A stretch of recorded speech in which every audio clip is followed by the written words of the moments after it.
Halo, Assalamualaikum. Suara saya masuk gak? Masuk, Bu. Waalaikumsalam. Waalaikumsalam. Masuk, Bu. Oke, langsung kita mulai aja ya.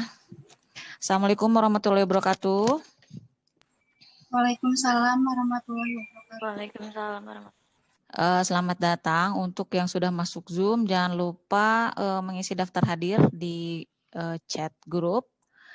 Nah, untuk kegiatan perkuliahan mata kuliah pengujian bahan grafika hari ini, kita akan melakukan praktikum pengujian density tinta proses. Jadi tinta cetak yang kita gunakan adalah tinta proses. Kemudian saya akan perkenalkan nanti alat-alatnya secara langsung. Silahkan kalian simak praktik yang nanti akan saya lakukan. Kemudian dicatat setiap rinciannya, baik itu langkah-langkahnya ataupun data nanti yang akan saya munculkan. Itu semua nanti dibuat dalam bentuk laporan praktikum untuk pengujian hari ini. Sebelumnya kan kalian sudah punya ini ya, pedoman pengujian kertas dan tinta. Di dalam sini juga ada di halaman 45 sudah ada penjelasan untuk metode pengujiannya. Nah, nanti saya praktikkan secara rinci. Kalau di buku ini untuk densitometernya menggunakan yang manual sehingga harus ada filter warna yang diterapkan. Tapi nanti kita praktiknya akan menggunakan spektrodensitometer. Tapi nanti akan saya jelaskan juga cara penggunaan densitometer yang manual itu. Oke, kalau begitu kita langsung mulai atau baru 9 orang yang masuk. Oke, sambil nunggu yang lain, kan kelas ini ada berapa 19 orang ya? Ada yang mau ditanyakan dulu nggak? Sebelum kita mulai ke praktek.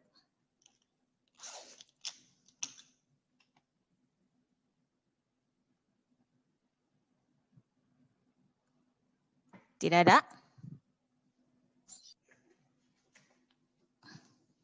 Tidak, Bu. Oke, baik. Nanti selama saya lakukan praktik, kalau kalian ada yang mau ditanyakan langsung tanya aja ya. Bentar, saya coba login dari Baik, Bu. handphone supaya bisa bergerak ke alat. Bentar.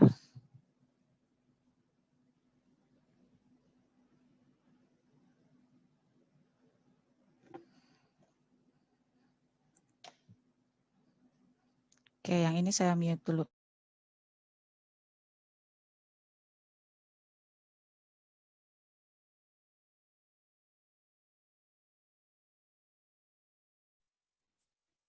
Oke, sudah dengar suara saya? Udah, Bu. Makanya kita putar dulu ke. Oke, kita mulai ya. Saya bawa dulu ini biar. Oke, hari ini kita praktik pengujian density tinta proses. Sebentar. Ini masih nge-mirror kameranya? Bentar ya, saya setting dulu kameranya.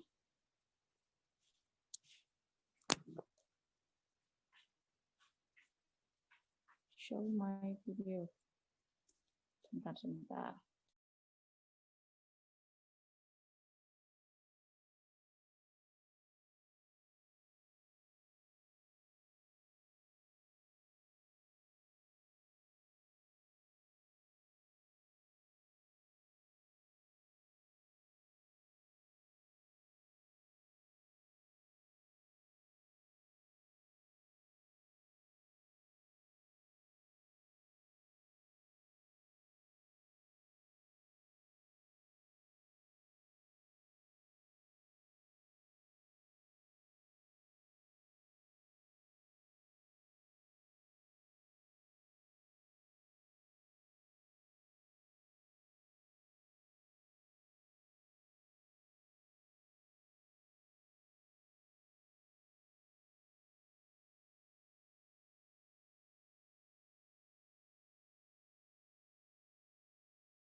Oke. Kedengeran kan suara saya? Dengeran, Bu. Oke, baik. Tadi ada gangguan teknis. Oke, yang pertama, silahkan dicatat ya alat-alat yang akan kita gunakan untuk pengujian kali ini. Yang pertama, alat ini namanya IGT Inking Unit. Atau kalau bahasa Indonesianya unit peninta, alat IGT ini ya. Nah, IGT Inking Unit ini terdiri dari beberapa bagian. Yang pertama ini adalah silinder metal. Kemudian yang belakang juga ini ada silinder metal. Tapi silinder ini digerakkan oleh motor penggerak sini nih. Ini terhubung ke mesin ini, motor. Jadi ketika kita nyalakan, yang berputar karena mesin itu yang ini. Yang ini tidak ikut berputar, tapi dia nanti akan ikut berputar ketika kita masukkan, ini ada roller karet. Nanti kita masukkan rollernya ke sini. Lalu dia akan rapat ketika roller ini, silinder ini akan tiga-tiganya bertemu, lalu nanti akan saling berputar. Nanti kita praktikan. Kemudian bagian yang selanjutnya, nah ini adalah penyangga acuan atau printing disk. Nah, acuannya yang ini. Ini disebut sebagai acuan cetak kalau di mesin IGT ini, atau bahasa Inggrisnya printing disk. Nanti ini dipasangkan ke penyangga di sini. Ini jadi alat yang ini disebut sebagai penyangga printing disk atau penyangga acuan. Nah, yang ini silinder ini adalah acuannya. Nanti dipasangkan di sini, lalu ini nanti akan diturunkan sehingga dia bertemu dengan roller karet ini. Nanti tintanya akan tertransfer ke sini. Oke, selanjutnya ada bagiannya di sini ada ini ada tuas. Tuas ini adalah tuas pengendali untuk menaikkan dan menurunkan roller ini. Ini kan posisinya di atas. Ketika kita turunkan, kita turunkan ke bawah, nah rollernya akan turun dan dia menyentuh silinder ini, silinder metal depan dan silinder metal belakang ini saling bersentuhan. Jadi ketika kita turunkan acuan, ini keempat silinder ini akan saling bersentuhan. Nah, lalu kalau kita tidak ingin menyentuhkan roller ini ke silinder, kita angkat nih, tuasnya. Seperti itu. Kemudian selanjutnya, ini disebut sebagai locking ring atau cincin pengunci mungkin ya. Nah, ini kan rollernya itu dipasangkan ke sini. Nah, sehingga agar dia tidak lepas, ini kan nanti mungkin bergerak dia. Ini ada penguncinya di sini. Kemudian ada lagi satu alat. Nah, alat ini ada dua. Ini disebut sebagai perangkat distribusi tambahan. Nah, jadi nanti di sini ada roller juga, roller karet. Nah, ini dipasangkan di belakang sini untuk membantu distribusi tinta. Jadi roller yang di belakang sini bertemu dengan silinder ini. Jadi ini nanti akan bergerak ke kiri dan ke kanan untuk membantu distribusi tinta di inking unit ini. Yang satu lagi kita pasangkan di yang sebelah kiri. Oke, seperti itu. Kemudian ada lagi, nah yang di bawah sini ini ada tombol, bisa kita tekan. Ini adalah tombol power atau ya untuk on off mesin inking unit ini. Gitu. Kemudian alat lainnya, nah ini ada ink pipette. Ink pipette ini fungsinya untuk nanti kita mengeluarkan tinta sesuai dengan volume yang kita inginkan. Kemarin saya sudah tampilkan ini. Ink pipette ini kapasitasnya 2 ml. 2 ml dengan satuan terkecilnya 0,01 ml. Jadi kalau kita membutuhkan tinta 0,01 ml, kita bisa menggunakan ink pipette ini. Nanti kita akan masukkan tinta di sini, lalu kita kita keluarkan tinta di bagian roller ini. Nanti ini akan berputar, ini berputar, dibantu dengan yang ini untuk mendistribusikan tinta. Lalu kita turunkan acuannya, nanti acuan ini akan kita cetak di alat coba cetak. Itu untuk alat-alat dan komponen-komponennya. Kemudian untuk bahan kita gunakan tinta cetak proses. Yang kita gunakan saat ini adalah tinta cemani toka berwarna cyan atau kalau dalam bahasa Indonesia cyan. Lalu kita gunakan wash bensin nanti untuk membersihkan alat-alat uji. Lalu kita juga gunakan kain majong atau kain majun untuk membersihkan nanti sebelum dan setelah digunakan. Lalu ini juga ada spatula atau spatel untuk nanti mengambil tintanya. Oke, kemudian selain alat inking unit ini, kita juga akan gunakan alat IGT printing test. Jadi nanti kita setelah acuan ini, setelah ada tinta di dalam acuan ini, kita akan pasangkan acuan ini pada alat coba cetak IGT. Nah, alat ini disebut alat coba cetak IGT. Kemudian, komponen-komponen alat ini, yang pertama di sini ada, yang ini adalah beban, kemudian ini ada tuas. Tuas ini untuk mengunci nanti beban untuk diayunkan. Nanti beban ini kan diayunkan, ini adalah tuas penguncinya. Kemudian ini ada karet. Kemudian ini sebenarnya pengganti roll penekan kalau dicetak offset. Kemudian ini tadi acuan ya. Lalu ini ada brush atau kuas. Kemudian ini tuas untuk pengatur tekanan cetak. Nah, di bagian bawah sini ada skala untuk tekanan cetak. Dengan kita memutar tuas ini, nah ini akan menggerakkan skala tekanan cetak. Nah, untuk praktik hari ini kita akan gunakan tekanan 40 kgf. Nah, ini ya.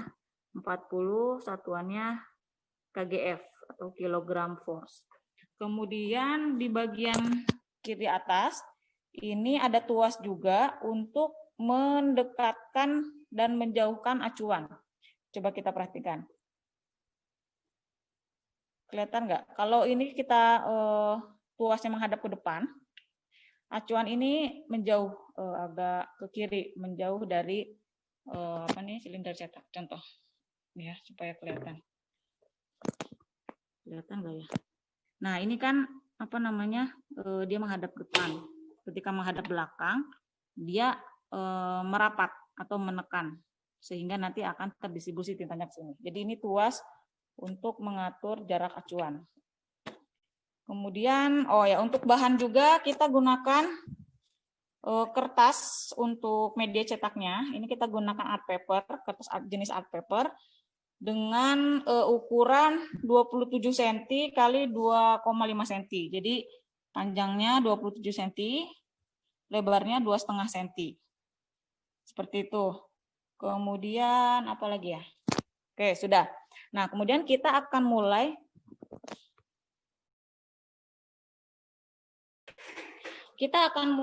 melakukan distribusi tinta. Oke, sebelum memulai, yang pertama harus kita lakukan adalah kita harus pastikan silinder dan alat-alat lainnya itu bersih. Tolong dipegang. Nah, pertama kita bersihkan, nggak usah kelihatan ya. Kita bersihkan terutama ini nih roller karetnya menggunakan wash bensin. Jadi kita tekan wash bensinnya bocor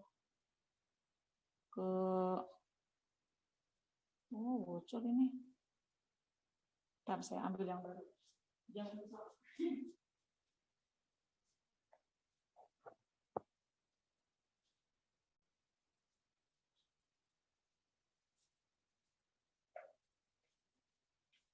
Ini ada wash bensin. Nah, tekan labu penyemprot. Ini namanya labu penyemprot ya. Di dalamnya ada wash bensin. Kemudian kita bersihkan roller karet ini.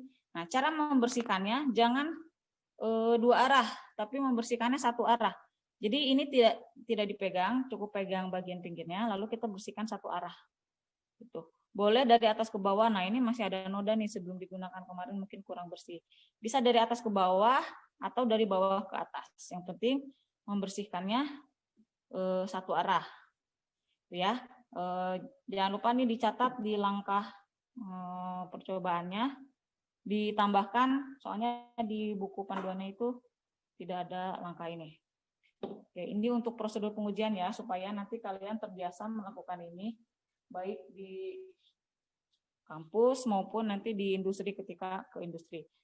Dua-duanya dibersihkan. Ini juga dibersihkan satu arah.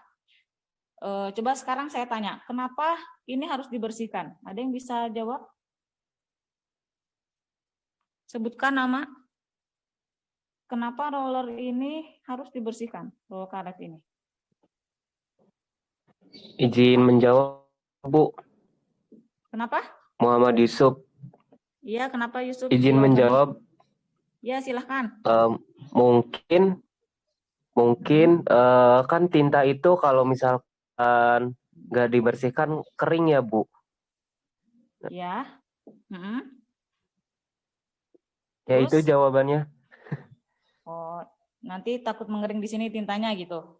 Yang setelah digunakan sebelumnya. Iya, Bu. Oke.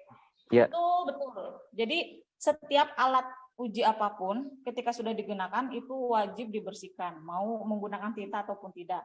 Apalagi alat yang menggunakan tinta. Nanti mengering, mengeras, ya tidak bisa digunakan alatnya gitu. Nah, selain itu, ada yang punya jawaban lain? Kira-kira yang menempel di sini selain tinta apa ya? Muhammad Tikas, Bu, izin jawab.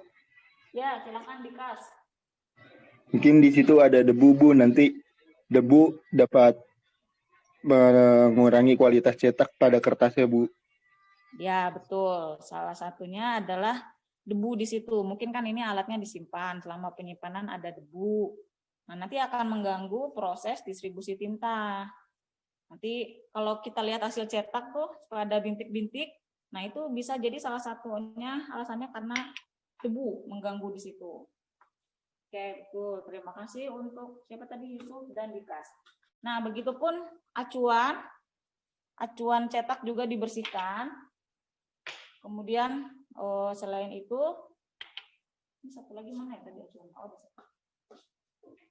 selain itu bersihkan juga silindernya. Nah, jangan lupa ink pipetnya juga sudah dibersihkan. Nah, ini sudah saya bersihkan, jadi akan siap kita gunakan. Oke, kemudian silindernya juga dibersihkan. Ini apa namanya? Mungkin agak kurang bersih setelah digunakan. Ini tadi sebutnya sudah dibersihkan, jadi saya free memory aja ya.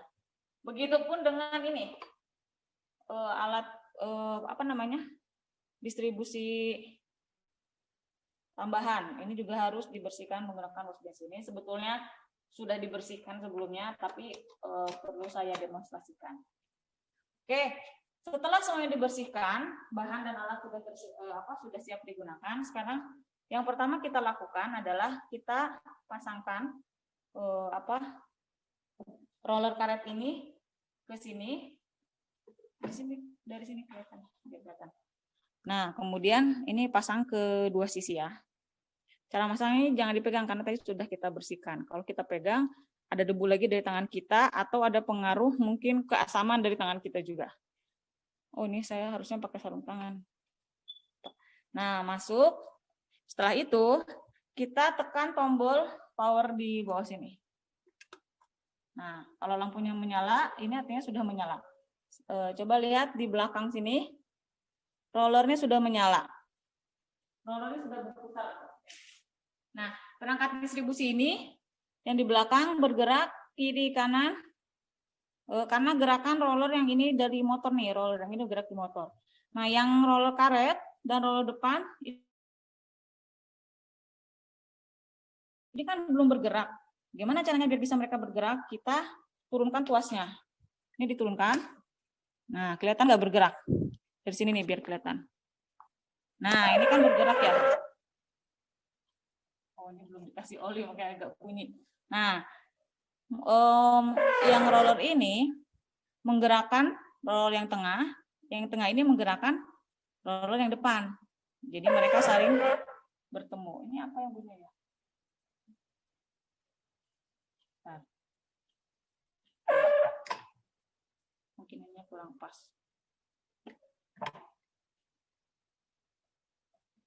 Kayaknya memang apa namanya belum dikasih oli lagi. Oke, setelah itu, nah ini kan sebenarnya sudah siap kita gunakan. Sambil apa namanya setelah ini nyala, oke kita matikan dulu aja ya. Nah sebelum ini dinyalakan, sebetulnya kita harus siapkan dulu tinta, kita masukkan ke dalam pipet. Cara memasukkannya, kita dorong pipetnya sampai ke paling atas. Oh, ini nanti saya ada video untuk menggunakan pipet, nanti akan saya kirimkan video detailnya ke kalian. Nah, bagian atasnya dibuka. Oke, nah, kita masukkan tintanya ke dalam sini. Kita praktikan ya. Ini tintanya kita buka. Bentar, saya pakai sarung tangan dulu.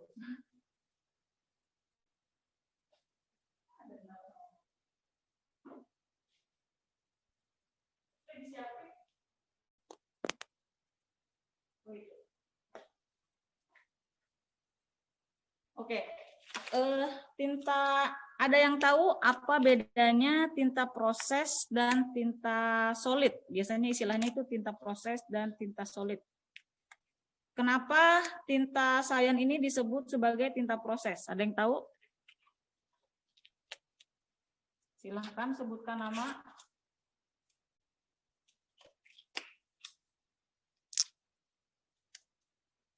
Halo?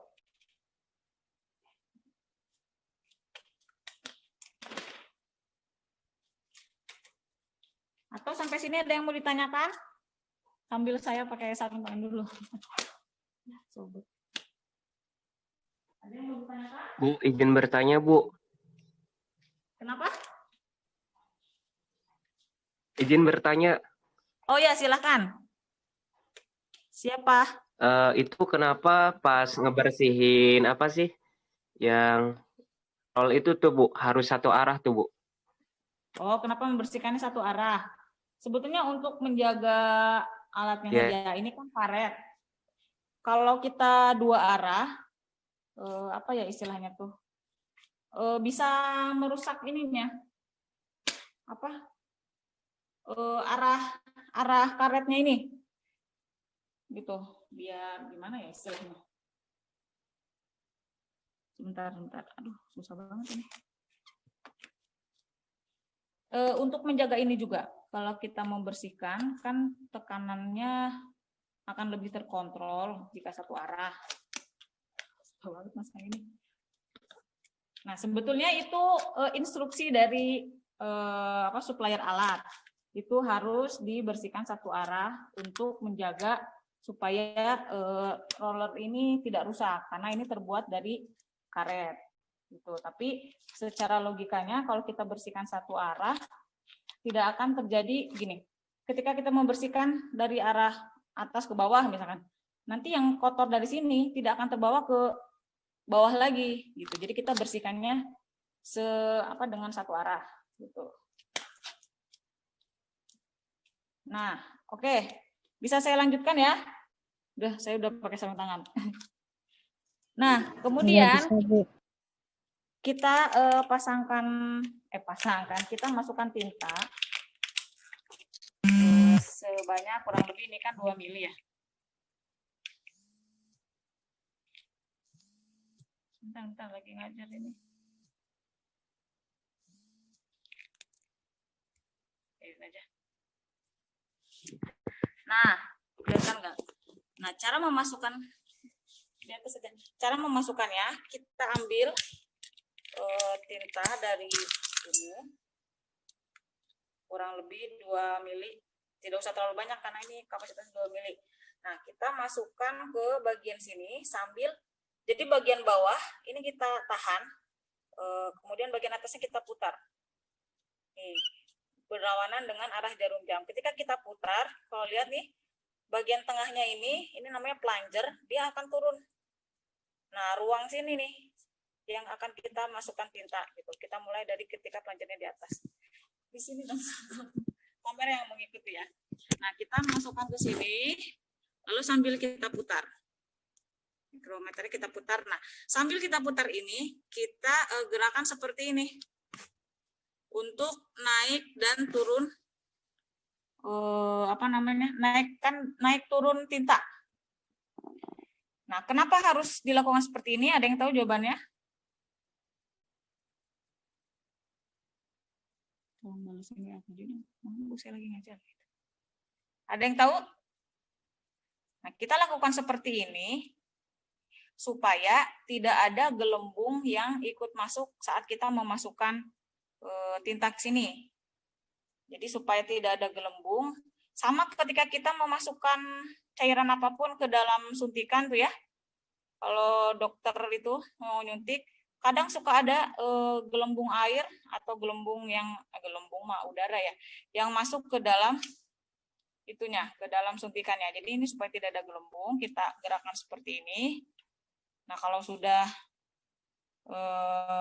selesai, ini kan sudah datar nih. Jadi tinta yang tadi sudah masuk. Kemudian selanjutnya adalah kita bersihkan bagian pinggirnya ini. Kita lap, bersihkan bagian pinggirnya. Oke, setelah itu, sebentar, kita pasang dulu ini ya. Nah, kita tutup. Oke, nah ini belum siap kita gunakan. Untuk bisa digunakan, sama ketika mau nyuntik tuh kan dokter suka dipencet dulu sampai keluar tuh.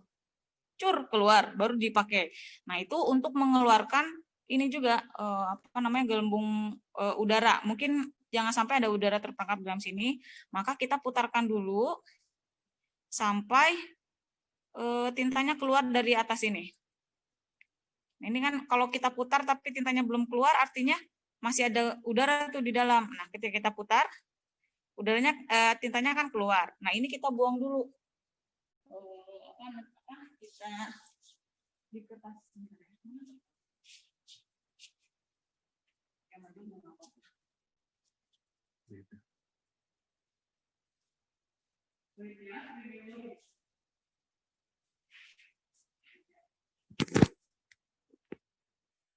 Nah, yang keluar tadi kita buang. Caranya adalah seperti ini. Dikeluarkan sampai tidak ada yang tersisa di sini, atau bisa juga dibantu dengan dilap. Nah, kemudian untuk mulai menggunakan, kita lihat skala di sini. Ini kan tidak pas ya, skala putar dengan skala tetapnya. Kita bisa lakukan dengan kita pindahkan ke 0 atau di garis manapun yang mau kita mulai dari mana. Yang penting itu menjadi acuan awal. Oke, kita contoh saja supaya mudah. Kita putar hingga 0. Nah, berarti nanti kita bisa perhitungkan mulainya dari sini. Nah, ini juga kita buang. Kita tidak pakai. Oke, kalau sudah dibuang, berarti ini sudah siap kita gunakan. Tintanya sudah ada di dalam pipet, sudah siap kita gunakan. Lalu kita kembali menyalakan ini. Tekan tombol power, kemudian turunkan rollernya. Ini karena harusnya dikasih oli, bunyi-bunyi gini tapi nggak masalah. Oke, untuk memulai, nah kita akan masukkan yang pertama jumlah tinta sebanyak 0,1 ml atau 0,1 cc. Kadang orang menyebutnya juga cc, kadang menyebutnya mililiter. Jadi kita akan distribusikan tinta di sini sebanyak 0,1 ml. Nah, karena dari garis bawah, garis atas itu 0,1 ml, atau ketika kita mutar 0, kita putar kembali ke 0, itu adalah 0,1 ml. Sambil kita putar, nggak bisa dia. Ini apa namanya? Oh ya. Oke, untuk kita mendistribusikan tinta ke sini, ini harus dalam posisi rollernya tidak bergerak, ya. Lalu sambil kita putar pipetnya, kita distribusikan tinta di sini sebanyak 0,1 ml. Nah, jangan sampai ada yang tersisa di sini, ini harus masuk ke sini. Oke, kalau sudah kita turunkan. Bisa lihat Nah, tintanya mulai terdistribusi di sini. Dari sini distribusi ke sini dibantu dengan belakang. Nah, setelah dimasukkan tinta, tunggu sampai 8 menit. Setelah 8 menit, baru nanti kita turunkan acuan cetak dari atas ini. Kita pasangkan dulu aja acuan cetaknya.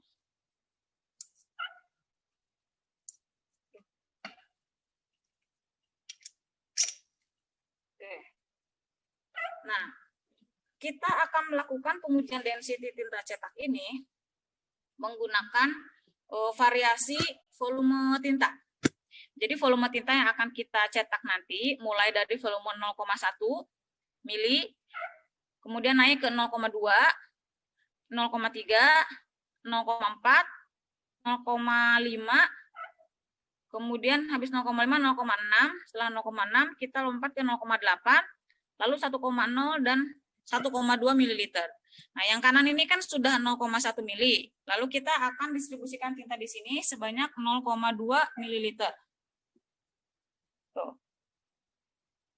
Nah, pastikan sebelum mendistribusikan tinta, ini sudah di angka 0 ya. Atau kalau kita mau mulai dari angka 1, itu nggak masalah. Berarti nanti diputar satu arah itu kembali ke angka 1. Itu baru 0,1 mili. Nah, kemudian kita akan distribusikan tinta ke sini 0,2 mili, berarti sebanyak 2 putaran. Dari 0 kembali ke 0, kemudian 0 kembali ke 0 lagi, itu 2 putaran. Nah, tapi ingat, untuk mendistribusikan ini harus dalam posisi tidak berputar. Kita naikkan dulu.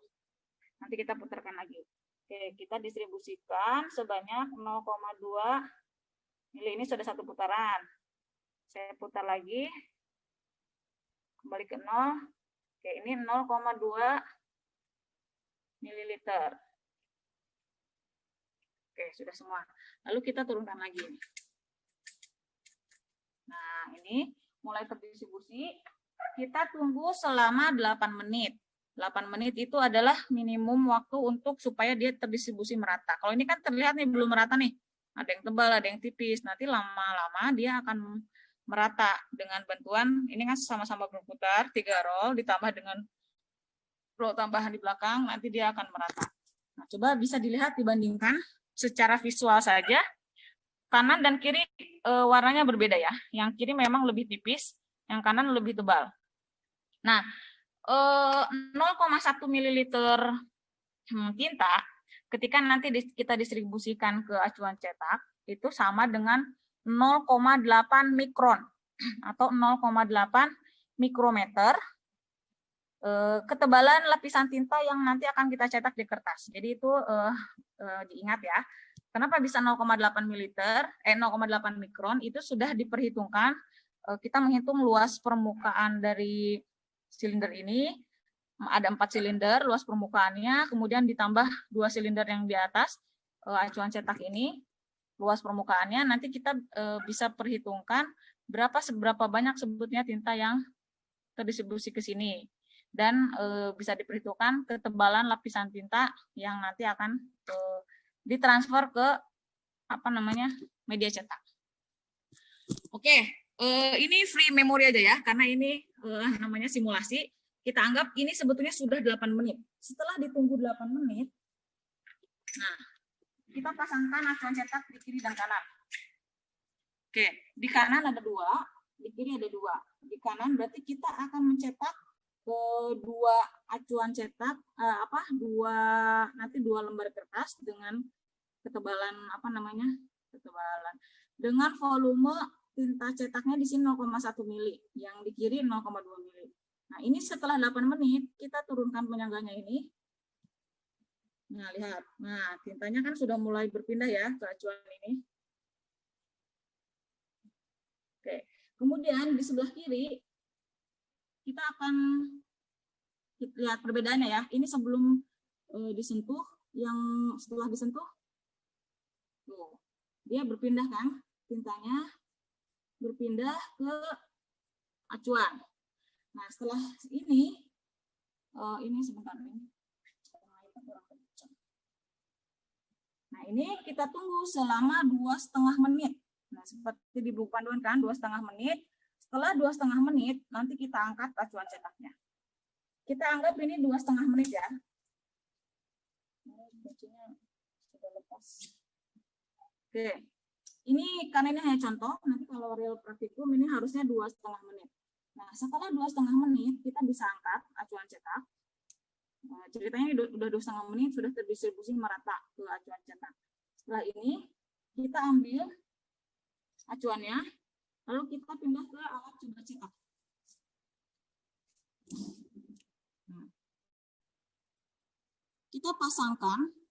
Nah, kita pasangkan kertasnya dulu.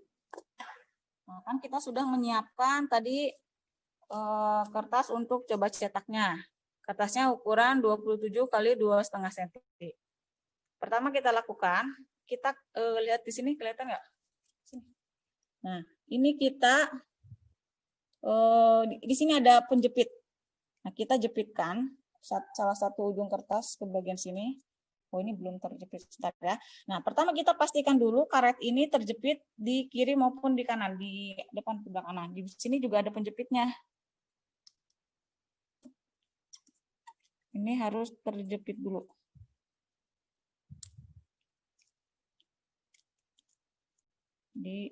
Salah putar.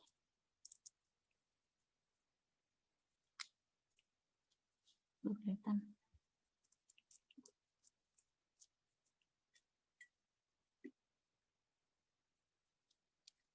Keras banget ini. Bentar ya. Ini memori. Oh, yang bawah ini nih.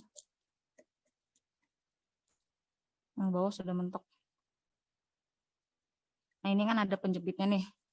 Dijepitkan sampai kuat. Nah, sudah begitu, kita jepitkan kertas di sini. Seperti ini. Nanti yang tercetak adalah bagian atas ini. Nah, kemudian tadi acuan cetaknya dipasang di sini.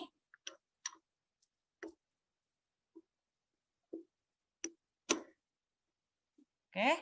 Nah, jangan lupa tuas yang ini harus menghadap ke depan supaya dia menjauh dari roll tekan. Karena kalau kita di sini nanti dia menyentuh. Jadi pastikan awalnya ini harus sebelum mencetak harus ke depan. Kemudian pastikan tuas yang atas ke sebelah kiri untuk menahan ini. Nah, ini kita gerakan mendekat ke acuan. Nah, ini kan terkunci. Kalau dia ada di kanan, dia akan langsung terjatuh. Oke, setelah itu kita gerakan tuas yang di kiri ini supaya acuan cetak menyentuh kertas. Nah, sudah ke kanan. Lalu kita pastikan tekanan cetaknya sesuai dengan yang kita inginkan. Ini tekanannya lebih dari 40, maka kita mundurkan menjadi 40 tekanannya ya. Nah, setelah itu kita pindahkan tuas pengunci ini ke kanan supaya dia bergerak dan mencetak. Perhatikan ya. Nah, seperti itu. Baru tercetak. Hasilnya seperti ini. Ini hasil cetak dengan tebal lapisannya 0,8 mikron atau 0,1 mililiter tintanya. Lalu kita simpan, kita tulis di sini 0,1 supaya mempermudah atau 0,8 mikron. Nanti ini yang akan kita uji density-nya menggunakan densitometer.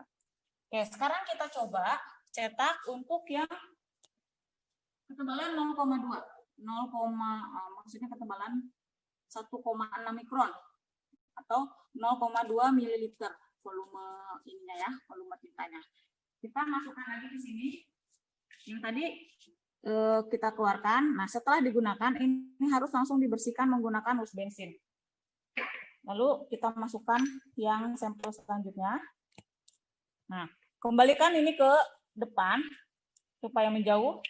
Kemudian tuas yang atas kembalikan ke kiri. Lalu kita pasang kertas yang selanjutnya. Oh, ini karetnya lepas lagi.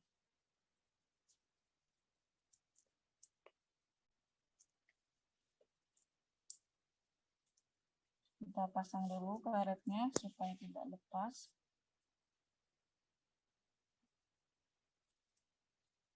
Oke.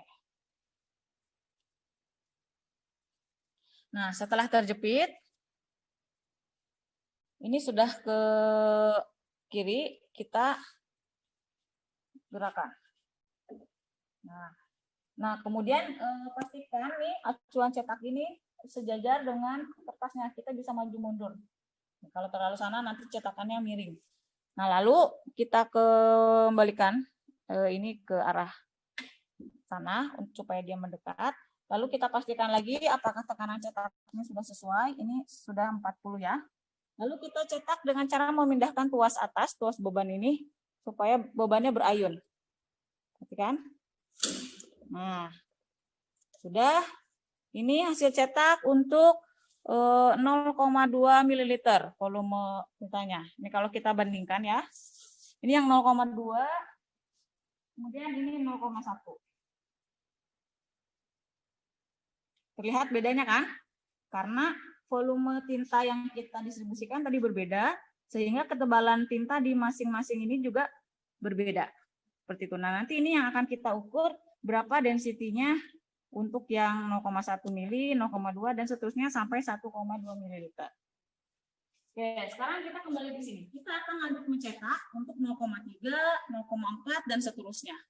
Nah, ini kan tadi volumenya ini dicetak juga ya. Ini dicetak. Kemudian ini dicetak.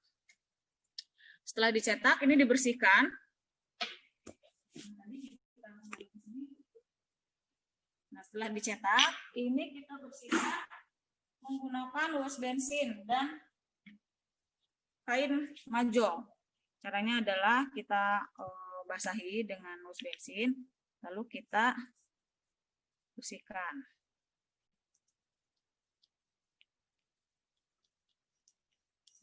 Ini agak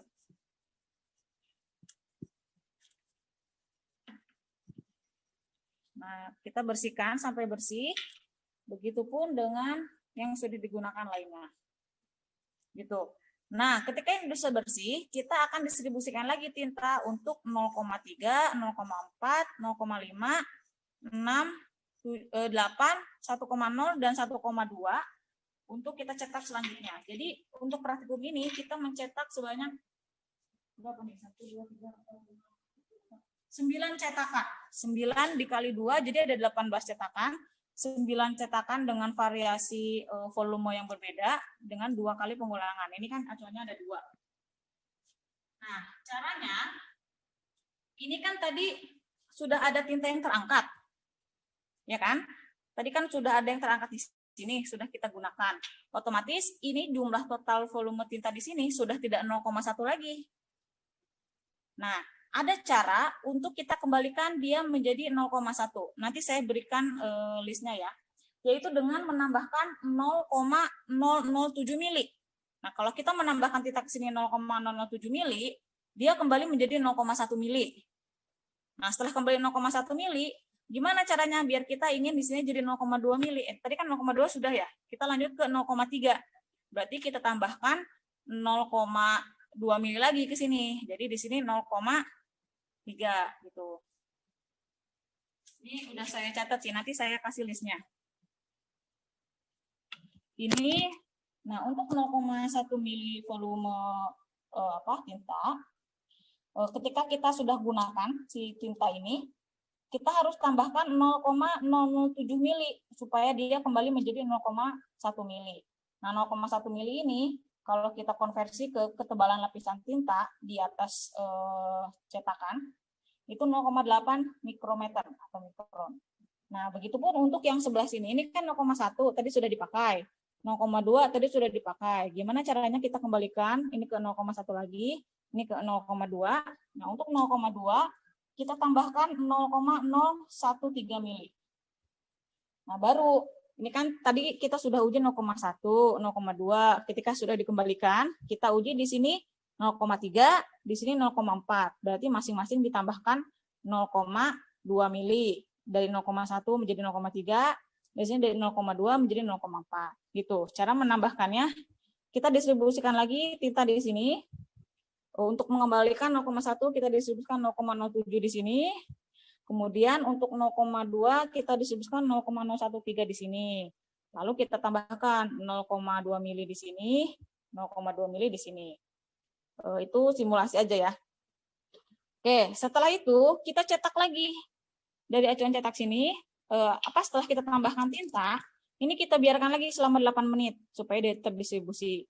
Setelah 8 menit, baru acuan cetak diturunkan. Setelah diturunkan, tunggu 2,5 menit, baru kita kembali lagi ke sini. Kita cetak masing-masing. Gitu. Nah, itu dilakukan sebanyak 9 kali. Nah, nanti hasil cetaknya, ini saya berikan contoh hasil cetak. Seperti ini.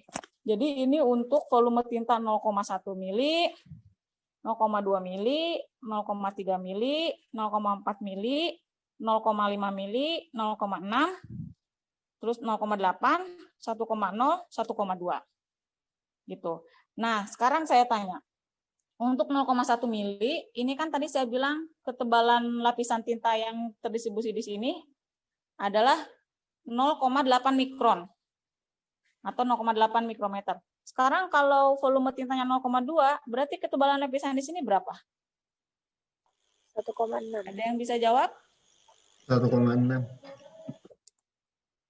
Kurang terdengar suaranya? 1,6 Bu. 1,6 mikron. 1,6 berarti 0,8 mikron dikali 2 ya, 1,6. Kalau di 0,3 mili berapa mikron?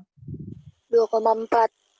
2, Itu pun selanjutnya ya. Jadi per 0,1 mili ketebalan lapisan tinta di sini adalah 0,8 mikron atau 0,8 mikrometer ya. Jadi yang ditulis di sini ini bukan ketebalan lapisan tintanya ya, ini adalah volume tinta yang ditransfer. Harusnya ditulis di sini 0,8 mikron, 1,6 mikron, dan seterusnya. Oke, jadi itu simulasi saja untuk praktik pengujian density. Nah, itu sebetulnya baru setengah tahap untuk pengujian density. Itu adalah tahap printability atau coba cetak. Jadi kalau kita punya tinta nih, kita ingin tahu kualitas tintanya, kita coba cetak di sini, lalu kita analisis yang ini, kita uji. Nah, bagaimana cara mengujinya? Sampai sini ada yang mau tanyakan dulu praktik untuk printability testnya ini, alat thinking unit ini. Nah, ini kan ceritanya ini sudah selesai nih kita gunakan sampai ketebalan lapisannya yang 1,2. Setelah selesai, kita bersihkan seluruh komponen alat, mulai dari acuan cetak, ink pipetnya juga dibersihkan, kemudian keempat roll ini juga dibersihkan menggunakan wush bensin. Setelah itu baru selesai digunakan. Setelah selesai baru kita uji. Ini contoh saja ya, ini yang sudah pernah dilakukan sebelumnya. Ini sebenarnya cetakannya sudah lama, tapi untuk contoh aja, kalau saya praktikkan semua nih 0,1, 0,2 sampai 1,2 ini waktunya tidak akan cukup. Tuh, jadi saya beri contoh aja. Sekarang kita akan uji density tintanya. Nah, sekarang saya akan uji, lalu kalian catat ya berapa hasil density-nya. Nah, cara mengujinya, kita menggunakan alat densitometer. Ini namanya spektrodensitometer. Nah, sebelum digunakan, alat ini harus dikalibrasi dulu. Jadi ini ada dua komponen alat nih, ini alat densitometernya, kemudian ini adalah kalibratornya. Jadi si yang putih ini adalah kalibrasi untuk warna putih. Nah, yang pertama kita lakukan, kita harus mengkalibrasi dulu. Oke, cara mengkalibrasi, lihat di sini ada 5 tombol ya, ini tombol ke atas, tombol bawah, ini tombol exit untuk kembali ke menu utama, ini tombol back atau previous, ini tombol enter. Nah, kita turunkan di sini. Nah, alat ini tidak hanya bisa digunakan untuk menguji density tinta, tapi ada banyak yang bisa kita uji. Di sini ada density, ada color. Nah, color ini nanti hasilnya nilai LAB. Kemudian ada match. Match ini untuk membandingkan nilai color sampel dengan referensi. Contoh misalnya kita sudah punya hasil cetakan cyan seperti ini. Lalu kita cetak lagi, kita ingin bandingkan hasil cetak kita dengan referensinya seperti apa. Bisa menggunakan match ini. Lalu ada IFS untuk trapping. Kemudian ada dot gain, lalu ada trap juga, print contrast, hue, error atau grayness. Nanti kalau masih ada waktu saya akan jelaskan hue, error dan grayness.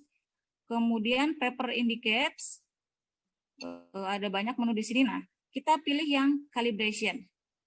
Kita tekan enter. Nah, perintahnya adalah ukur white patch yang ada di calibration reference.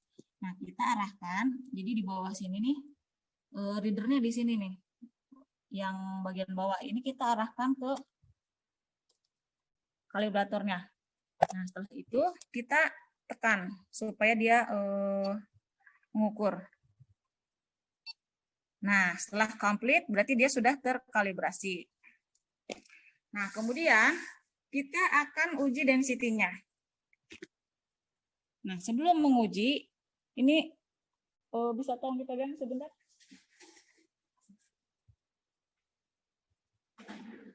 Nah, bagian ini ada penguncinya.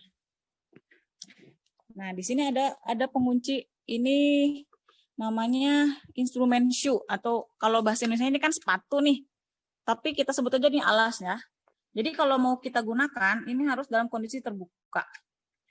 Untuk apa? Supaya kita bisa membidik nanti mana yang mau kita uji. Jadi ini letakkan, misalkan di sini nih.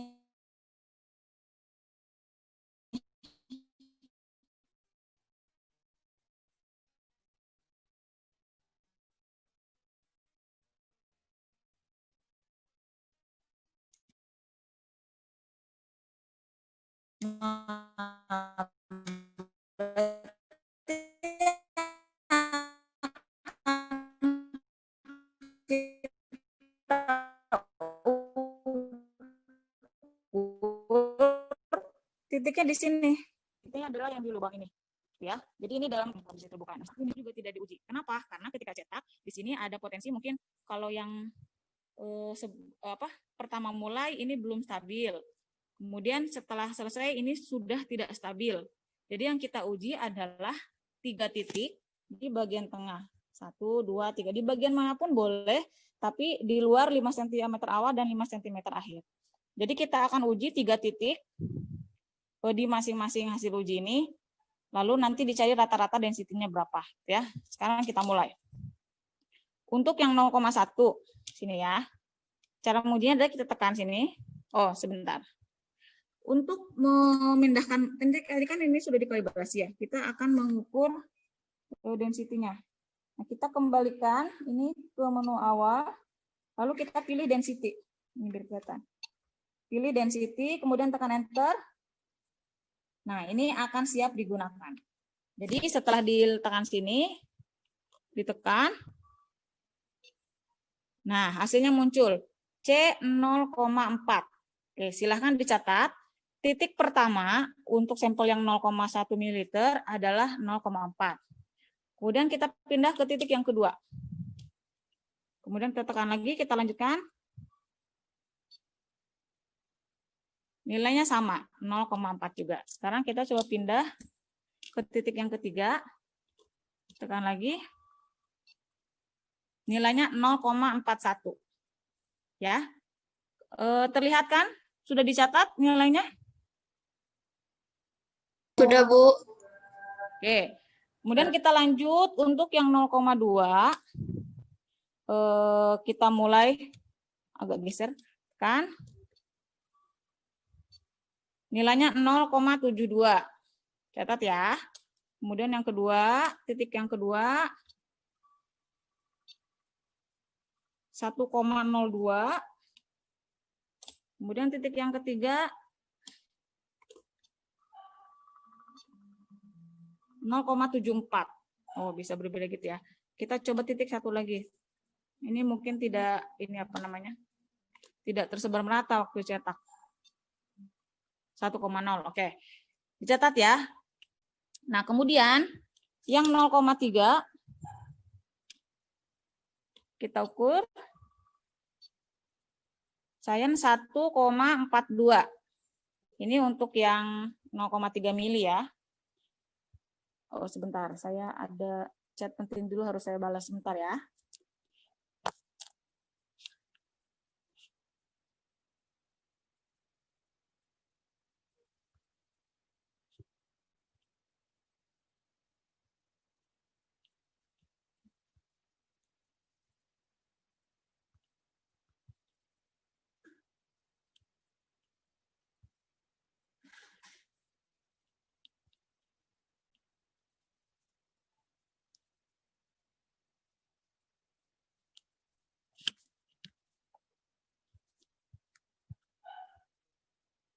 Oke, tadi 0,3 udah 1 kali ya.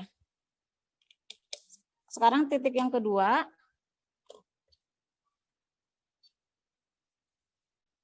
Hasilnya 1,49.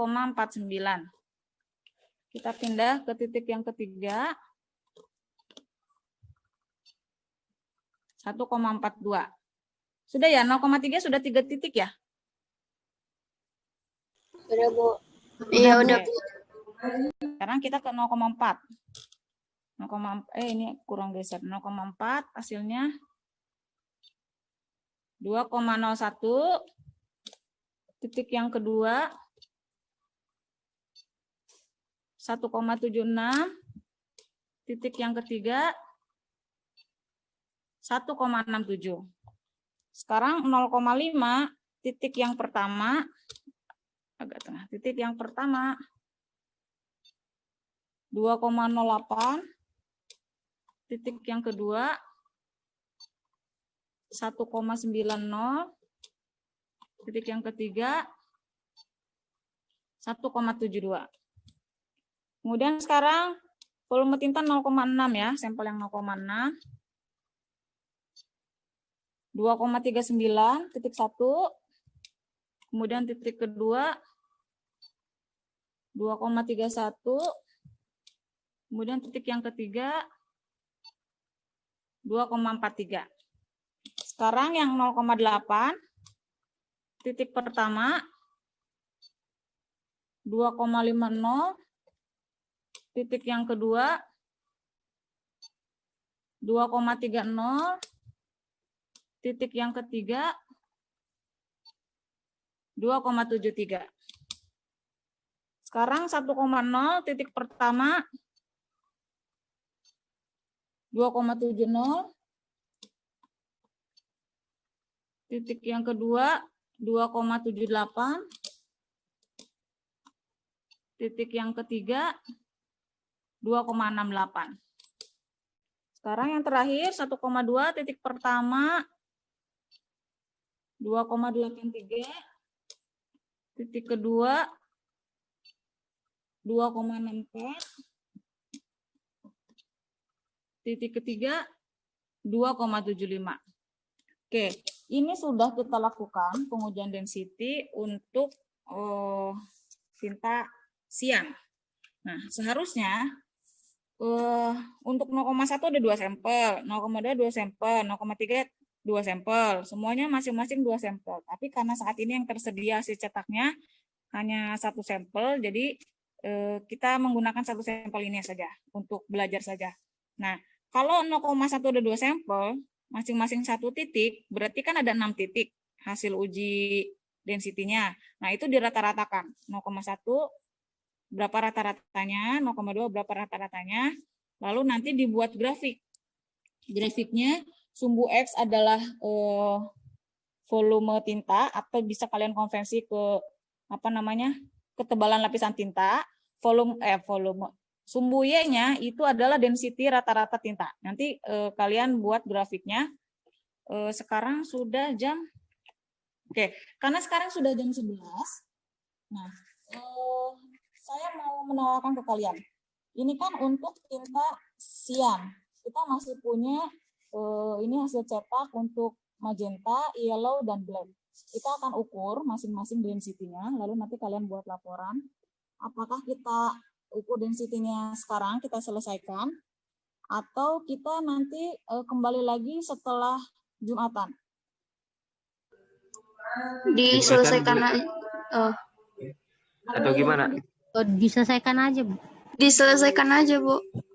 Oke, kita Kalau selesaikan. enggak laki-lakinya mau sholat aja gitu. Mandi dulu, Bu.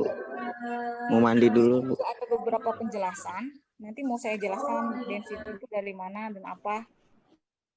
Mau lanjut lagi nggak setelah sholat Jumat? Boleh, Bu. Ya, Bu, habis sholat Jumat aja. Oke, opsi aja. Kalau mau lanjut lagi live Zoom, berarti saya jelaskan secara langsung. Kalau memang siapa tahu ada perkuliahan lain atau ada kegiatan lain, nanti setelah Jumatan saya bisa berikan videonya saja penjelasannya gitu. Videonya aja kali ya, Bu. atau gimana? Oke. Kalau gitu kita selesaikan ini aja dulu ya. Iya, Bu, selesaikan aja. Oke, Bu, selesaikan aja dulu itu, Bu. Oke, nanti penjelasannya saya buat video aja ya. Saya kirim jadi kalian bisa tonton. Iya, Bu. Oke, Bu. Untuk yang apa namanya? Magenta. Bisa minta tolong?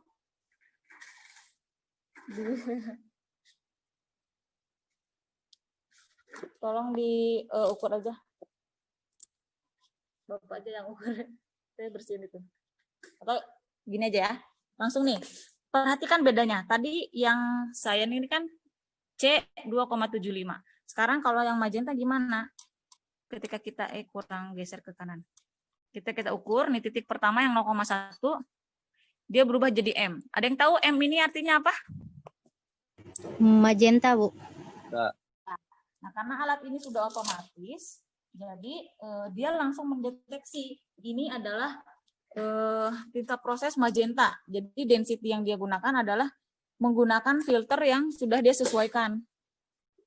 Gitu. Kalau menggunakan yang manual, kalau kita mau ngukur hasil cetak yang magenta, itu kita harus menggunakan filter warna hijau. Nah, karena ini sudah otomatis, di dalam sini, di alat optik ini, dia sudah otomatis memasangkan filter yang warna hijau, supaya terdeteksi ini adalah magenta. Gitu. Lanjut ya, berapa tadi angkanya? 0,76 untuk titik pertama, 0,1. Sekarang 0,1 titik kedua, 0,72 dicatat ya. Kemudian titik yang ketiga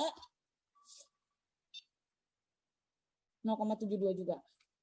Oke, sekarang yang 0,2 titik pertama magenta 1,10, titik kedua 1,03, titik yang ketiga 1,04. Nah, sebetulnya tidak harus ini mengujinya 3 titik. Semakin banyak titik yang diuji, itu semakin baik. Karena untuk pengujian berulang itu, semakin banyak sampelnya, berarti nilai errornya atau standar deviasi kan bisa semakin kecil. Itu akan mendekati nilai kepastian. Gitu. Jadi, semakin banyak kalian uji, semakin baik. Tapi karena ini simulasi, saya gunakan 3 titik saja ya. Oke, kemudian untuk 0,3, titik pertama, nilainya 1,38. Titik yang kedua 1,44. Titik yang ketiga 1,36. Sekarang 0,4 titik pertama. 0,4 ya. Bentar. Kita ulangi. 0,4 titik yang pertama 1,43. Titik yang kedua 1,53. Kemudian titik yang ketiga 1,33. Sekarang kita lanjut ke 0,5 titik pertama. 1,68. Kemudian titik yang kedua 1,76. Kemudian titik yang ketiga 2,10. Kemudian kita lanjut ke 0,6 titik pertama 2,16.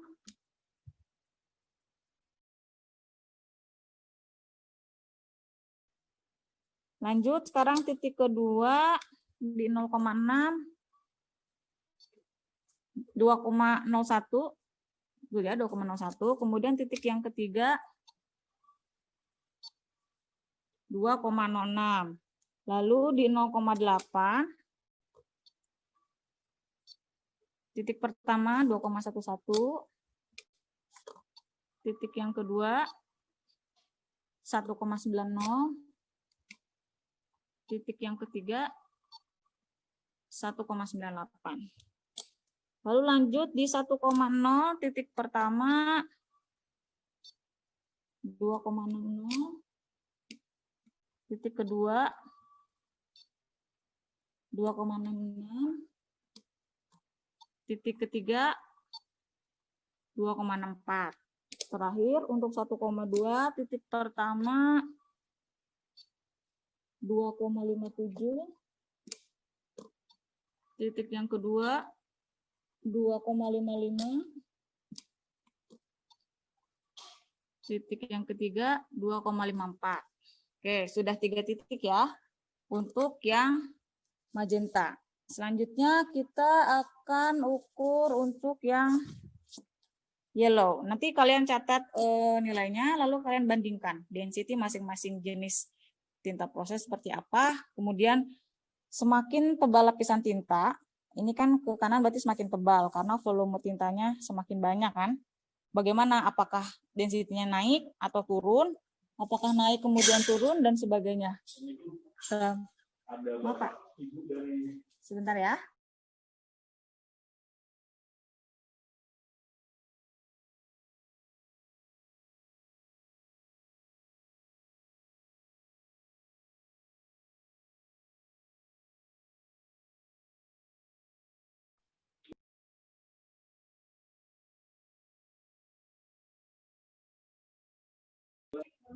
Oke, karena ada tamu di lab, kita close saja dulu ya. Nanti saya lanjutkan saja setelah sholat Jumat ya. Ya, Bu. Oke, Bu.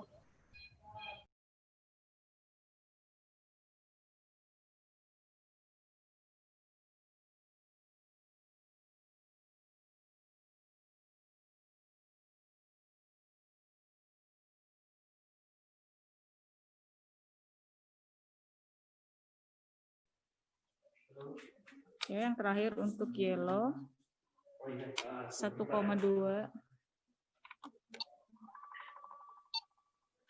1,66. Titik yang kedua. Nah, saya ulang ya, titik kedua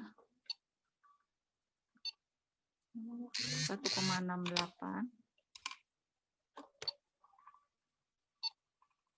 1,69. Oke, sudah cukup untuk yang yellow. Kemudian yang terakhir kita coba untuk yang black.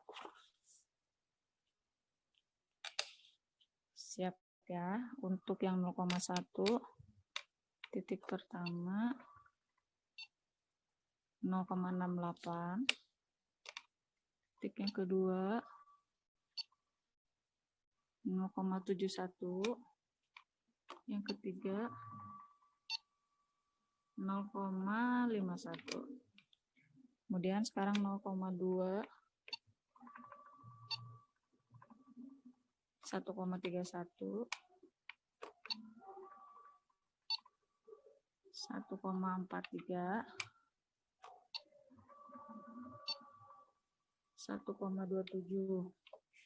Lalu 0,3 titik pertama 1,47, 1,39,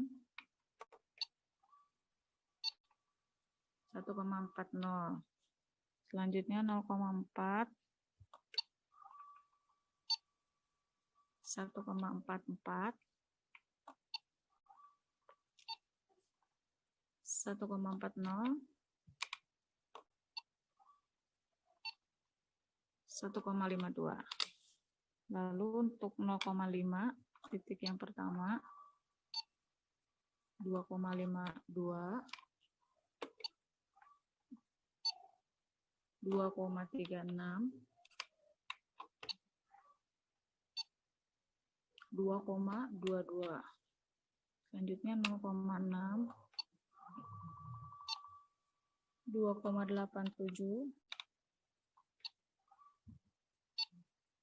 2,57, 2,59. Lalu 0,8, 3,17, 3,19, 2,83. Udah 3 ya. Selanjutnya 1,0, 3,16, begini density-nya. 3,12, 2,99. Terakhir volume 1,2 titik pertama 3,49, 3,11, terakhir 3,10. Oke, sudah semua ya. Kemudian letakkan kembali. Karena sudah tidak digunakan untuk mengukur, maka ini harus dikunci. Seperti itu, baru kita letakkan kembali. Oke, sekarang kita kembali ke sini. Matikan aja. Oke, baik. Untuk praktikum sudah semua ya. Tadi cyan, yellow, magenta, sama black. Silahkan dicatat dari awal tadi, kemudian dibuat laporan praktikumnya. Untuk format laporannya sudah saya upload di Classroom. Di situ ada formatnya mulai dari tujuan praktikum, kemudian landasan teori dan sebagainya. Silahkan datanya dimasukkan, kemudian dihitung rata-rata density dari hasil pengujian yang tadi. Setelah itu dibuat grafik, diplot grafiknya antara ketebalan lapisan tinta dengan density, seperti apa hubungannya. Dan untuk 0,1 ml volume tinta tadi itu, ketebalan lapisan tintanya adalah 0,8 mikron ya, 0,8 mikrometer. Jadi untuk 0,2 mili itu tinggal dikalikan dengan 0,8. Silakan dimasukkan datanya di format laporan. Kemudian saya akan berikan sedikit penjelasan mengenai optical density ini atau density tinta. Sudah terlihat presentasi saya? Udah, Bu. Udah, Bu. Oke, keluarin aja nih. Tolong keluarin. Oke, pertama saya akan perkenalkan sedikit mengenai optical density tinta proses. Mungkin beberapa udah sering dengar ya, density. Ada yang tahu density itu apa? Di fisika juga saya sudah pernah jelaskan density. Ada yang tahu?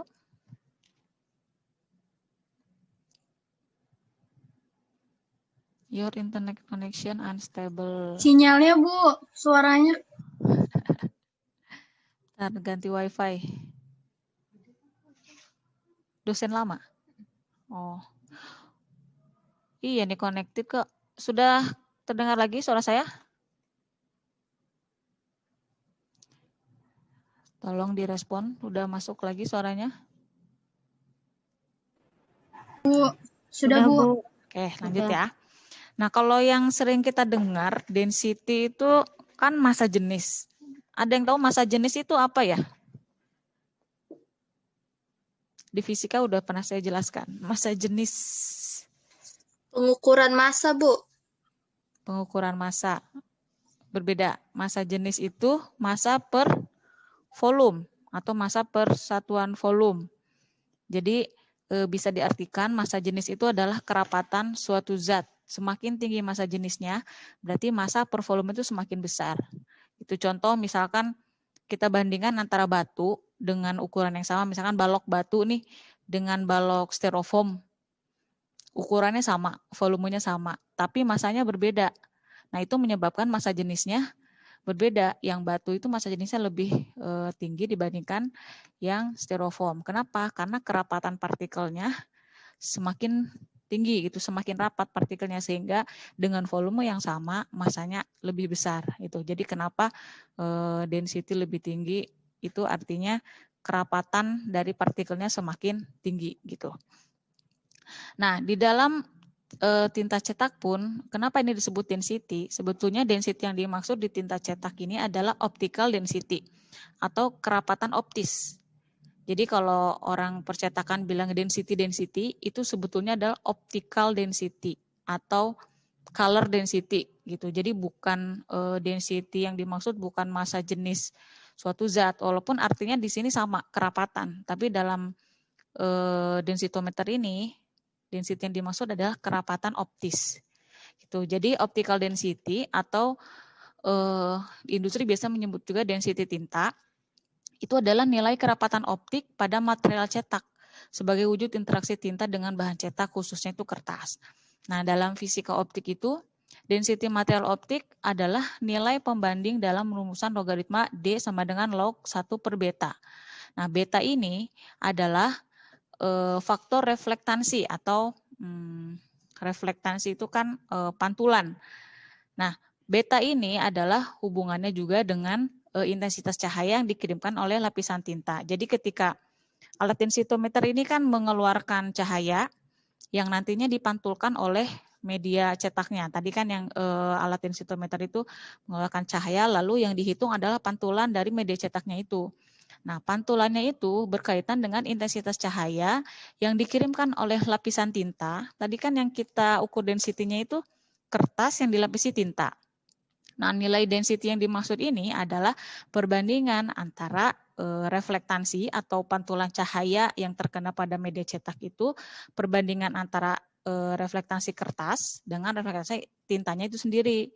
Tuh, makanya persamaan ini berkaitan dengan intensitas cahaya yang dipantulkan atau dikirimkan oleh lapisan tinta di atas permukaan kertas gitu. Jadi I0 adalah intensitas cahaya oleh kertas kosong yang sebelum dicetak, karena kan mau tidak mau yang ketika cahaya cahaya ditujukan pada media cetak itu mau tidak mau memang mengenai kertasnya, karena yang kita ukur density itu bukan tintanya saja, karena kita tidak mungkin kan mengukur density tinta, lapisan tinta seperti itu, mau tidak mau harus di atas media cetaknya itu kertas. Nah, sedangkan I di sini adalah intensitas cahaya dari lapisan tintanya. Gitu. Jadi density yang kita dapat dari hasil densitometer tadi itu adalah log dari 1 per B atau log I0 per I. Jadi logaritma dari intensitas cahaya yang dikirimkan oleh kertas berbanding dengan intensitas cahaya yang dikirimkan oleh tinta di atas permukaan kertas. Gitu. Nah, faktor refleksi beta ini berkurang seiring dengan meningkatnya ketebalan tinta. Nah, saya berikan simulasi di sini. Ini adalah skema atau bagaimana sih sebetulnya alat densitometer itu bisa mengukur density atau optical density dari lapisan tinta. Jadi alat ini mengeluarkan cahaya, kemudian ada beberapa alat optik yang memantulkan. Nah, contoh di sini adalah lapisan tintanya warna magenta. Lalu dipantulkan nih cahaya yang yang diberikan ke lapisan tinta ini dipantulkan, lalu nanti dibaca oleh alat densitometer. Nah, ini reflektansi dari beta sama dengan I per I0. Nah, kalau kita lihat di bagian yang kanan, ini adalah lapisan kertas tanpa permukaan kertas tanpa lapisan tinta. Ketika dipantulkan cahaya, ketika diberikan cahaya yang dipantulkan sebanyak 90%. Jadi sebagian besar cahaya dipantulkan dari permukaan kertas ini, sehingga nilai betanya adalah 0,9. Nah, D ini density adalah log dari 1 per B, yaitu log dari 1 per 0,9, jadi nilainya 0,05. Nah, kemudian diberi lapisan tinta yang dipantulkan 50%. Semakin tebal lapisan tinta, semakin ke bawah ini semakin tebal, maka pemantulan cahayanya pun semakin kecil, sehingga nilai density-nya menjadi semakin besar, karena berbanding terbalik ya, log 1 per B gitu. Itulah kenapa bisa ada muncul angka 0,05, 0,3, 1,0, itu adalah hasil logaritma dari 1 per faktor reflektansi yang dialami oleh tinta cetak di permukaan media cetak. Seperti itu konsep dasarnya. Nah, lalu kenapa harus menggunakan filter? Nah, kalau menggunakan yang densitometer yang manual, itu kita harus atur filternya. Kalau untuk kita mengatur, kita ingin membaca density dari tinta sian, itu kita harus menggunakan filternya warna merah. Kalau kita ingin mengukur density magenta, kita harus menggunakan filter warna hijau atau green. Kemudian untuk yang yellow kita gunakan yang warna blue. Nah, kenapa harus seperti itu? Nah, dasarnya adalah ada pada gelombang elektromagnetik pada range panjang gelombang 400 nanometer sampai 700 nanometer. Sebelumnya mungkin di fisika sudah pernah kita belajar panjang gelombang cahaya itu jika di 1 kali 10 pangkat min 14 itu adalah panjang gelombang untuk gamma, gelombang gamma, kemudian 1 kali 10 pangkat min 12 X-ray, UV, infrared, dan seterusnya sampai gelombang radio, gelombang TV. Nah, cahaya tampak itu ada pada panjang gelombang 4 kali 10 pangkat min 7 meter atau 400 nanometer sampai 700 nanometer. Nah, itu adalah cahaya tampak yang bisa dilihat oleh mata kita. Nah, pada panjang gelombang 436 nanometer itu ketika diberikan cahaya dia memantulkan warna biru. Kemudian untuk 546 nanometer itu green, kemudian di sekitar 700 nanometer ini adalah red. Nah, sekarang ketika media cetak diberikan tinta warna cyan, magenta atau yellow. Nah, ini yang bagian atas adalah apa istilahnya reflektansi atau distribusi nilai reflektansi dari warna yang ideal. Idealnya nih, kalau tinta yang warna cyan itu ketika diberikan cahaya, dia akan memantulkan atau memberikan nilai reflektansi pada panjang gelombang 380 sampai 575. Nah, kalau yang magenta dia akan memantulkan cahaya pada panjang gelombang mulai dari ini 380 sampai 495 dan dari 575 sampai 700 yang sebagai kanan. Nah, sedangkan yang yellow dia akan memantulkan faktor reflektansinya itu mulai dari 495 sampai 720 nanometer panjang gelombangnya. Nah, ini ideal. Nah, biasanya kalau yang realisasi atau realita yang tidak mungkin cahaya itu dipantulkan secara sempurna. Ada beberapa faktor yang menyebabkan mungkin ada error atau ada pengaruh dari lingkungan yang lainnya yang menyebabkan pemantulan cahaya itu tidak ideal. Jadi grafiknya seperti ini. Yang cyan itu, tapi terlihat panjang gelombang yang dipantulkan memang polanya sama, distribusinya sama dari mulai 380 sampai 575. Nah, kalau kita perhatikan dari cahaya tampak, tadi kan di sekitar sini nih, di 400-an ini kan cahaya biru, blue. Kemudian di sekitaran ini, berapa tadi, 500-an sampai 600 nanometer itu adalah cahaya kuning, green di sini di 500-an green, kemudian di sekitar 700-an itu adalah red. Nah, warna cyan itu dihasilkan dengan cara memantulkan panjang gelombang blue dan green. Nah, karena kalau kita lihat di sini 380 sampai 575, ini kan ada di sekitar sini nih. 380 sampai 575 itu adalah cahaya tampak untuk biru dan hijau. Nah, oleh karena itu, kalau kalian sering lihat bagan yang sebelah kanan, itu kan cyan itu muncul karena pantulan panjang gelombang untuk biru dan hijau. Jadi ketika warna biru dan hijau disatukan, itu warnanya berubah menjadi cyan. Nah, itu karena panjang gelombang yang dipantulkan itu adalah biru dan hijau. Sehingga ketika kita ingin mengukur density untuk warna cyan, kita harus menerapkan filter warna merah. Jadi ketika diukur, merahnya itu tidak akan ada pantulannya, karena yang kita ukur adalah pantulan warna untuk biru dan green. Nah, itulah kenapa kalau untuk mengukur density warna cyan, itu kita menggunakan filter warna merah. Karena yang diharapkan yang akan diukur pantulan cahayanya adalah biru dan hijau. Nah, sekarang untuk magenta, dia reflektansinya pada di sini nih, sekitar 495 dan 575. Jadi di kisaran cahaya tampak biru dan merah di sini nih, 495 di sekitar sini biru dan 575 sampai 700 ada di merah, sehingga yang harus kita gunakan filternya adalah warna biru. Jadi tidak akan memantulkan cahaya biru. Yang diharapkan diterima nanti oleh alat itu adalah cahaya tampak biru dan merah. Begitupun untuk yellow. Kalau yellow dia di kisaran panjang gelombang 495 sampai 720 sehingga menggunakan filter warna biru. Karena yang diharapkan akan dibaca oleh alat itu adalah cahaya tampak untuk gelombang warna merah dan hijau. Seperti itu. Nah, alat spektrodensitometer ini dia sudah otomatis. Jadi ketika kita ukur, dia langsung membaca, dia akan menerapkan filter sesuai dengan warna yang diharapkan. Nah, kalau yang manual itu kita harus atur. Jadi kita tidak bisa, kalau kita mengukur yang sian, tapi kita menggunakan filter yang warna hijau, itu tidak akan pembacaannya tidak akan sesuai, seperti tidak sesuai.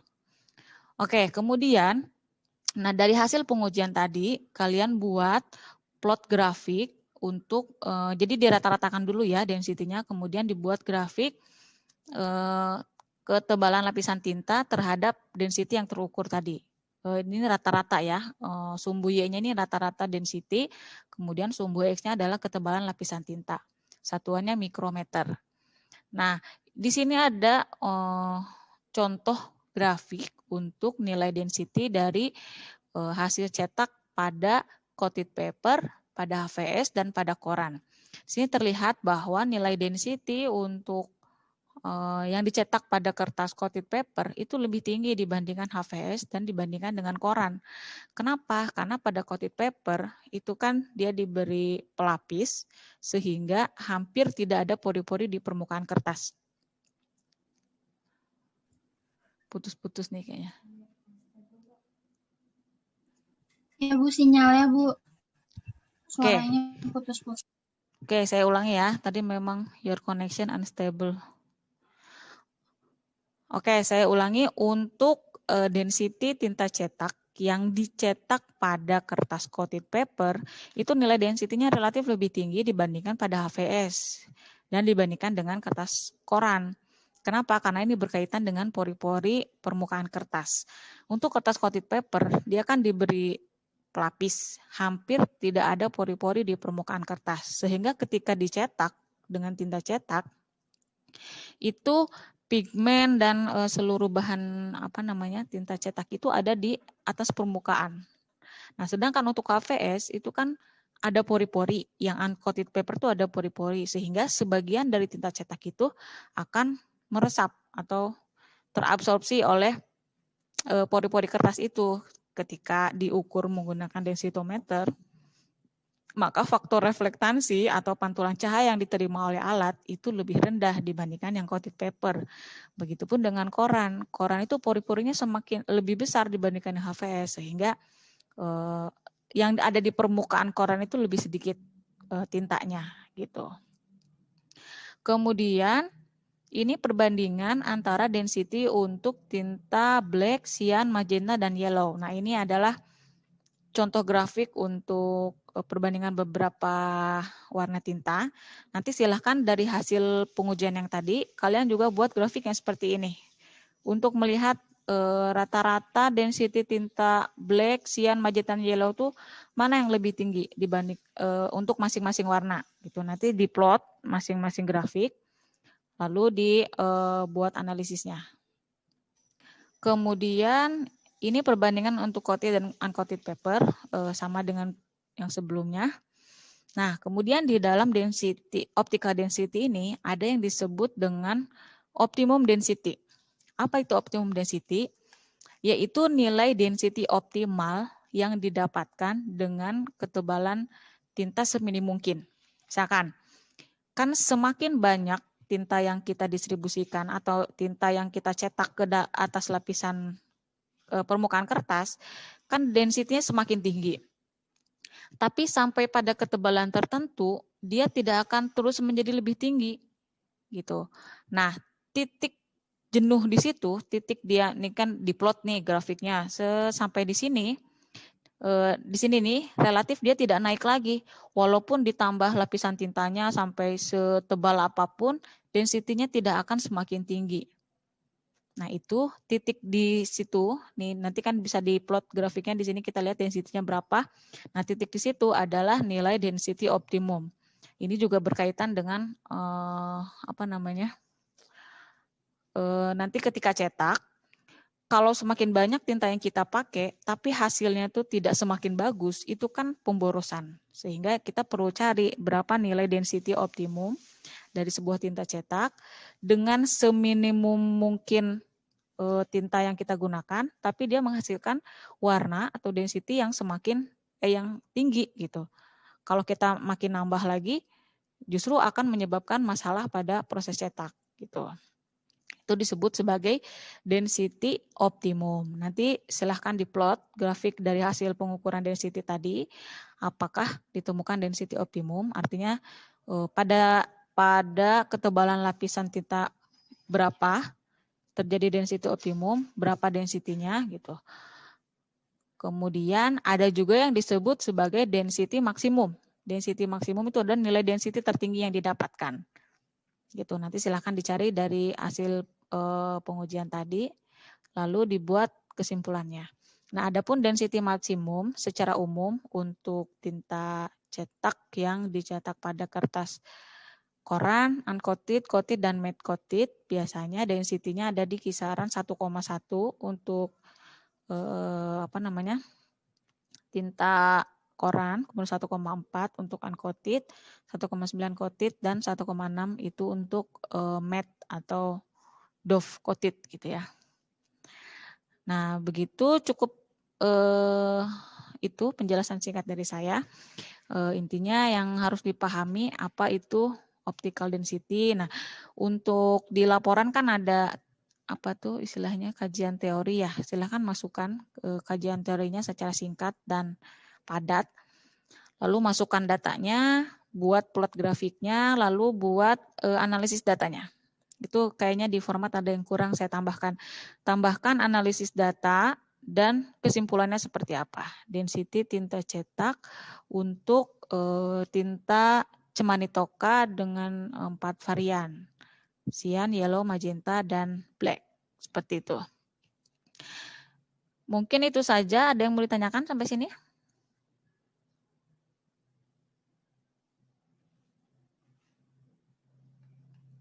Terdengar suara saya? Tidak, Bu. Oke. Iya, sudah, Bu. Oke, baik. Kalau sudah tidak yang ditanyakan, sudah cukup. Silakan tugasnya adalah membuat laporan praktikum. Formatnya sudah ada di Classroom. Lalu laporannya juga diupload di Classroom maksimal hari Kamis ya, saya tulis di situ. Atau Rabu malam, jam 23.59. Kamis, Bu. Sebentar, saya nulis tanggal berapa ini? Rabu, Bu. Rabu 2 Desember jam Rabu 23.59. Hari Rabu, Bu. 59. Jadi 1 menit sebelum ke hari Kamis itu. Jadi Rabu ujung. Begitu ya.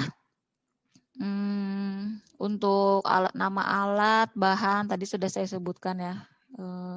Sudah dicatat juga tadi, silahkan langsung ditumpahkan ke dalam tulisan berbentuk laporan. Oke, kalau tidak yang tanyakan, saya cukupkan untuk hari ini. Bu. Kenapa? Virial mau bertanya? Ini kan Zoom-nya Ibu record ya, Bu. Nanti Ya. boleh share nggak, Bu? Soalnya tadi banyak banget yang ketinggalan, Bu. Oke. Sama internet. Oke, saya sih nanti rencana mau upload di YouTube juga. Nanti saya share di grup aja dulu. Soalnya kalau di YouTube nanti setelah digabung. Tadi kan kepotong ya prakteknya. Nanti saya kirim di grup WhatsApp aja deh. Makasih, Bu. Ya, sama-sama. Oke, terima kasih semua. Mohon maaf apabila ada yang kurang berkenan dari saya. Sampai jumpa di minggu selanjutnya. Minggu depan kita akan praktikum ketahanan gosok warna tinta. Jadi kan tadi sudah dicetak, sudah tahu density-nya, lalu nanti kita coba kita gosok sampai berapa banyak dia tahan terhadap gosokan. Itu kita akan praktekkan minggu depan.